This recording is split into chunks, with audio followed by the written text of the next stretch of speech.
Welcome to This Daring Adventure podcast, where we work on bridging the gap between where we are and where we want to be in order to live a bigger and bolder life. In this podcast, we will provide inspiration, tips, and skills you need to make your life the adventure you want it to be. Here's your host, mindset mentor, and life coach, Trista Gurton.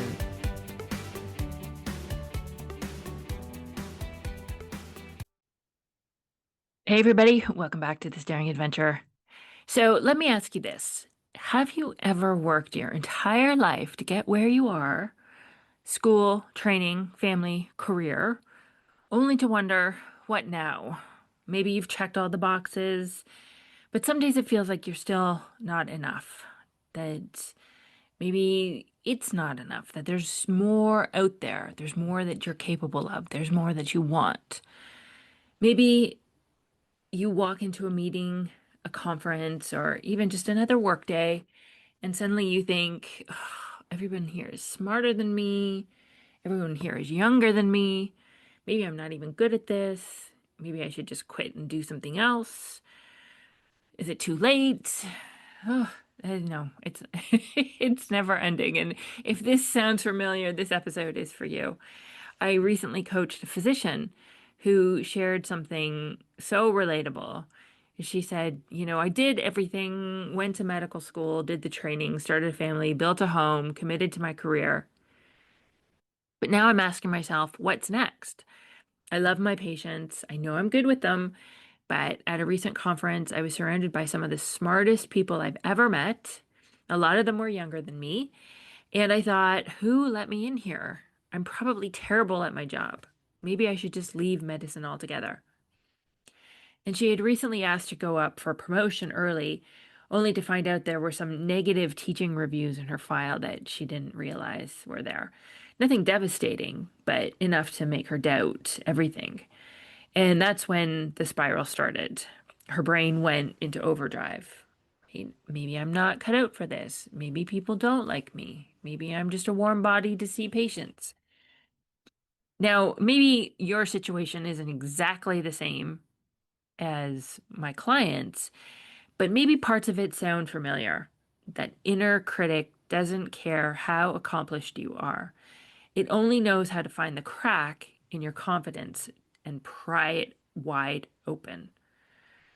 Listen, this isn't really about the promotion or the reviews or the conference, but this is about what you think about yourself when things don't go perfectly. In those moments of doubt, when your brain just takes over and starts listing out all of the problems, all of the reasons, and what's wrong with you.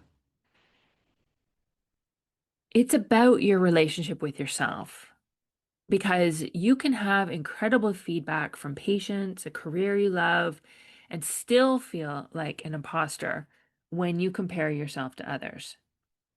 We live in a world, especially in high-performing academic or leadership settings, where you are constantly surrounded by achievement and brilliance. And it can feel intimidating. But here's the thing. Being around smart, capable people is not a threat. It can be an opportunity. And seeing other people succeed doesn't mean that you're less than, but that the possibility exists. And the problem comes when you make other people's strengths mean something negative about you. So what do we do with that inner dialogue? How do you quiet that voice that says, I'm not enough? How do you steady yourself when reviews or feedback or comments or even just the noise from your brain of self-comparison threatens to knock you off course? You first have to remember this. Your thoughts create your feelings.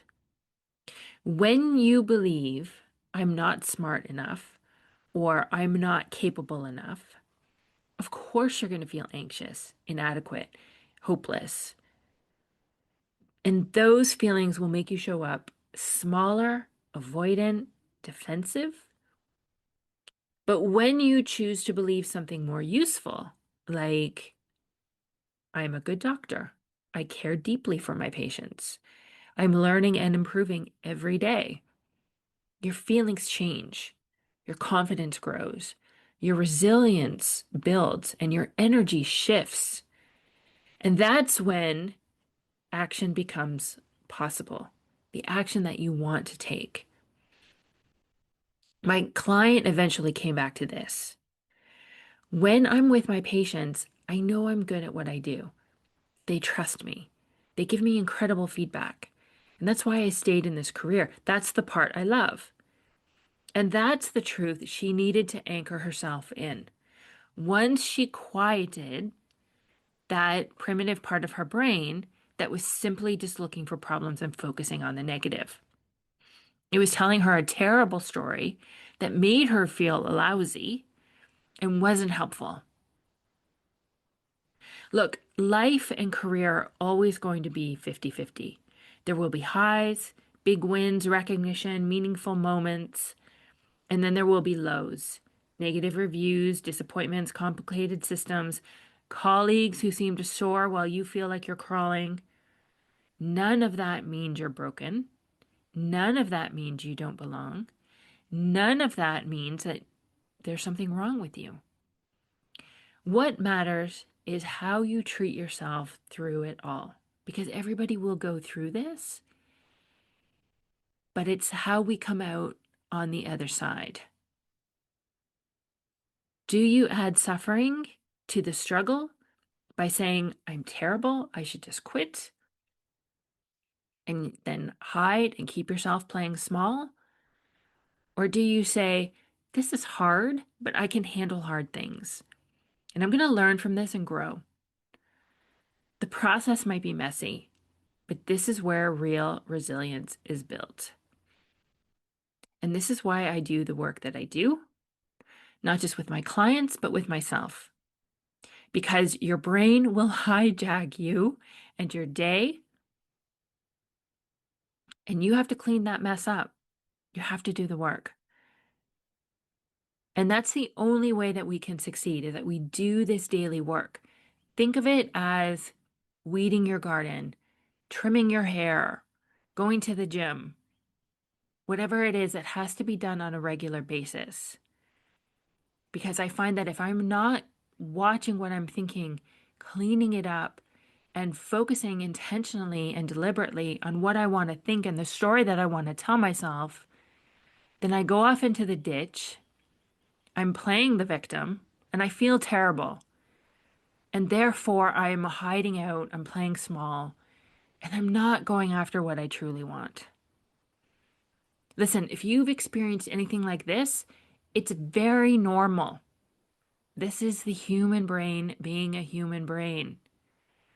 Your power is in learning how to overcome it, how to overcome yourself and drive yourself to that next level. Inch by inch, I might add. This is hard, but we can handle hard things. And we learn how to manage that inner critic, build confidence, and create a stronger relationship with ourselves. Because when we believe in ourselves, we stop being at the mercy of all the externals, right? Feedback, comparison, comments, setbacks. And we learn how to create what we need for ourselves. And right now, you can enjoy your career or your business or your relationship and grow and still love your life along the way. So, again, if you're thinking that this is you at all, then no, you're not alone. The self-doubt is normal, but it doesn't have to run your life. You decide who you are. You decide how you think about yourself, your career, your future, and your life. So before we wrap up, I want to ask you a quick favor. If you are enjoying this podcast, would you please take a moment to rate, review, share, and subscribe? It helps me so much, but more importantly, it helps other women, women just like you, find this message, find this podcast, and learn and grow just as we all are. Your review could be the reason another woman gets the encouragement that she needs today. So thank you in advance. And if you're ready to take this work deeper, check out my new coaching membership called You Redefined. I'm so excited. The link will be in the show notes. Right now, you can join as a founding member for $19 a month. Lock in that price forever. And you can try it at no risk for 7 days. So this is your chance to build the confidence and clarity you've been looking for and do it in a community of women who get it. You'll get the support, you'll get the guidance. You will learn the tools and skills that you need and how to apply them directly to your life. You belong there. You always have, and I can't wait to see you there. Thanks, everybody. Have a great week. I'll talk to you again in September. See ya.